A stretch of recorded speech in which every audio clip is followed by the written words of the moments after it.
of a great debate with these two. Got the game face on. I respect it. Next. Broke ranks with her father, the president, and with his administration this morning. How? She said publicly, vehemently she was, against the policy of separating families at the border. Are her words enough?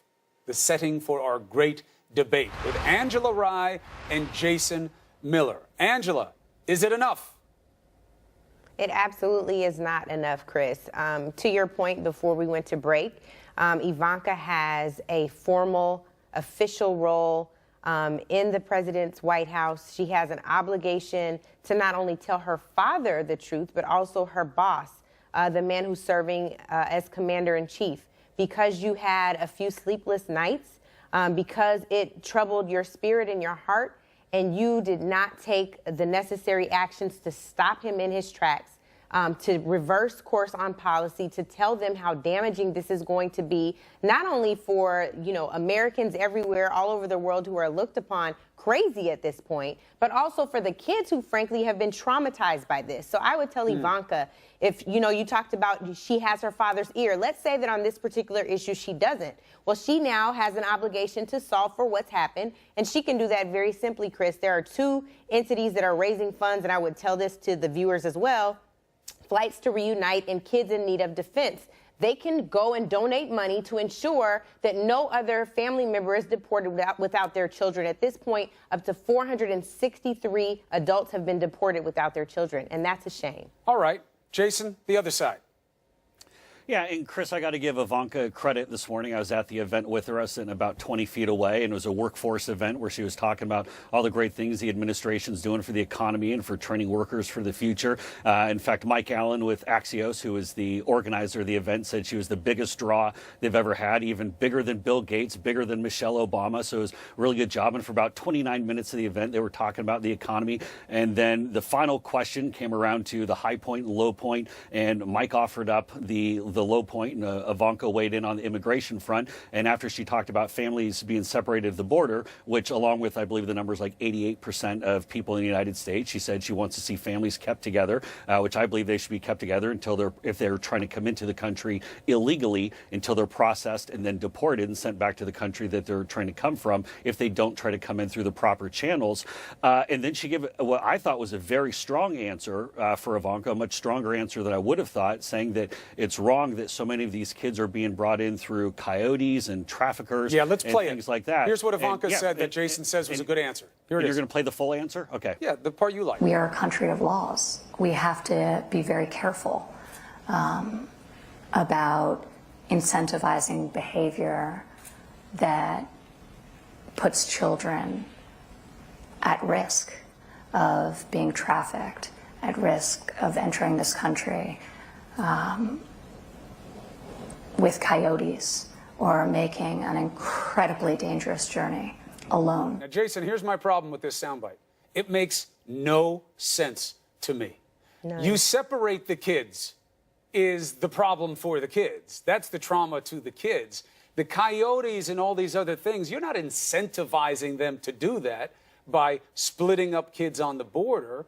They're doing it out of desperation, not because they think it's easy. See, incentivizing in a corporate context suggests you're making it sound like it's easy and good. It is hard and dangerous and deadly for them to do what they do. I've seen the bodies in the desert and in the river. They die doing this, and they're well aware of it. What is she talking about? Who's incentivizing what?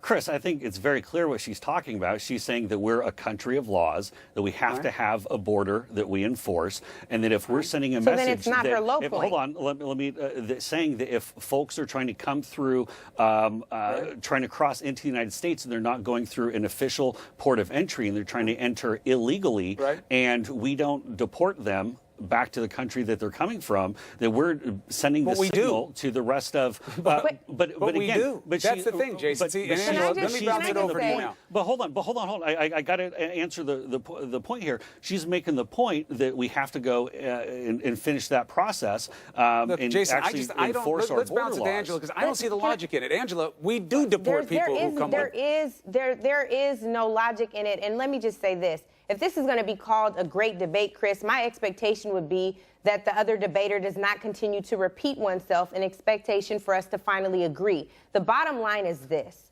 This is not right. It is inhumane. And for Ivanka to say at first this was a low point and then to defend the policy means it in fact was not a low enough point. And all I'm saying to you is simply this. You can't say that I'm against separating families and then in the other breath say, but they shouldn't be coming here to begin with and they're going to be separated until they are deported and then their parents are deported without them. What do you say to the 463 families who have been, or the 463 adults who've been deported without their children? How do you explain that? How do you justify that? How do you at all say that that is humane behavior? What is the explanation for that? Jason? Well, yeah, Chris, and I just respond to what Angela said a moment ago. If we are going to call this the great debate, then don't put me on with someone who's just part of the open border crew who just wants to essentially not have any border First of all, let's be very clear. Let's be very clear. To answer the question, I can't wait to search your genealogy and see if you have any illegal immigration in your family child. Like, I don't know what you're talking about. You've never once asked me if I'm for open borders. You've never once asked me that. And at least I have the decency not to continue to repeat myself. Clearly, you don't want to enforce the border laws because that's what I've said. No, what I don't want to enforce is your president's nonsense. That's what I don't want to. Come on, man. You guys know that this policy is ass backwards. Plain and simple. You guys know this policy is inhumane. Plain and simple. Like, if you just take yourselves out of it for just a moment, take off the lenses of bigotry for just a moment, and imagine if this was happening to kids. Now we're getting into the name calling. Yes, we are. I'm calling this process, this procedure is absolutely based on bigotry and fear mongering. If you don't understand that your president announced his campaign by talking about building a wall to keep your president Angela. keeping not mine. I will never claim a bigot ever. Now let me just finish because I know you're off on a red herring. I know you're off on a red herring because you're losing the debate. So let me just finish this point for you. He started his campaign. You're rude. Come on, dude. I'm not screaming. The only person that's rude is you because you're so afraid for me to get to the comma because the debate ends at the comma, dog. This is over. You have nothing to add except for asking me if I'm Canadian, and no, I'm not. I wish I could tell you where from Africa my ancestors came from, at least part of them, but I wouldn't know because the same bigots who are sending people back away from their children are the ones who brought my ancestors here on a slave ship. Then where? Congratulations. I mean, if he's not your president, then who is your president? You want to stay on that point because it has nothing to do with child We both know what Angela's point is. She says she doesn't accept Trump's politics, but obviously he's the president of the United States. Everybody knows that. And let's end this on one fact. We just heard from a senior HHS official that they told the Trump administration, if you do this, you're going to separate families and it's going to be bad for kids. And they did it anyway. That's one of the facts that sheds light on what this has been about from the beginning. Jason, Angela, thank you very much. Try to have a smile sometimes. The president bragged again about his summit with Vladimir Putin tonight.